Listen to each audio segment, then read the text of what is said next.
Communist கட்சியின் மூத்த தலைவர்களில் ஒருவரான திரு தா பாண்டியன் அவர்கள் இந்த நேரலையில் பங்கேற்கிறார். அவரை இந்த நிகழ்ச்சிக்கு வரவேற்கிறோம். வணக்கம் திரு தா பாண்டியன். இப்போ 84ஆம் ஆண்டிற்கு பிறகு அதிமுக மீண்டும் இரண்டாவது முறையாக ஆட்சியை பிடித்திருக்கிறது.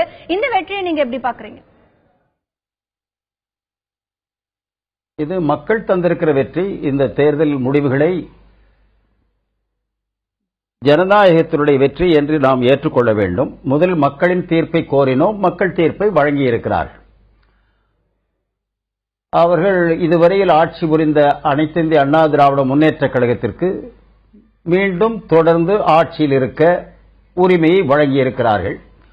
இது ஒரு திரு மாற்றம். இதுவரையிலே எதிர்க்கட்சி என்ற ஒன்று பலமாக வலிமையோடு இல்லாமல் இருந்தது தமிழ்நாட்டில். இப்போது ஏற்கனவே 25 ஆண்டு காலம் ஆட்சியில் மத்தியிலும் மாநிலத்தில் மத்தியில் ஒரு 12 ஆண்டுகள் கூட்டாட்சியிலும் இருந்த அனுபவம் பெற்ற திராவிட முன்னேற்ற கழகம் எண்ணிக்கை அளவிலும் மிக பலமாக, அனுபவத்திலும் அதிக 25 ஆண்டு கால ஆட்சி அனுபவத்தோடு எதிர்க்கட்சி வரிசையிலே அமர்வதற்கான வாய்ப்பை பெற்றிருக்கிறார்கள். அந்த கடமையை அவர்கள் உணர்வு பூர்வமாக நிறைவேற்ற வேண்டும். அதன் தலைவராக கலைஞர் அவர்கள் முதலமைச்சராக பொறுப்பேற்பேன் என்றார். அந்த வாய்ப்பை தமிழக மக்கள் தரவில்லை.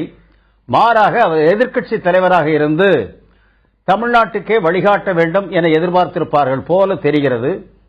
எனவே போன தடவை அவர் திருவாரூரில் தேர்ந்தெடுக்கப்பட்ட பிறகு 5 ஆண்டு காலத்தில் அவர் சட்டமன்றத்தில் பங்கெடுக்கவே இல்லை.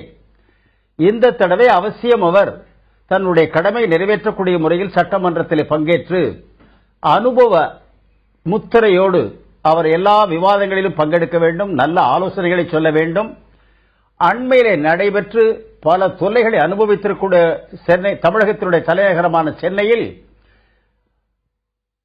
வெள்ளம் தணிந்து விட்டதே அன்றி அதனுடைய பிரச்சனைகள் ஒன்றுமே தணியவில்லை, தீர்க்கப்படவில்லை. அவைகள் மீண்டும் வராமல் தடுக்க வேண்டும், வரும் முன்பு நடவடிக்கைகள் எடுக்க வேண்டும்.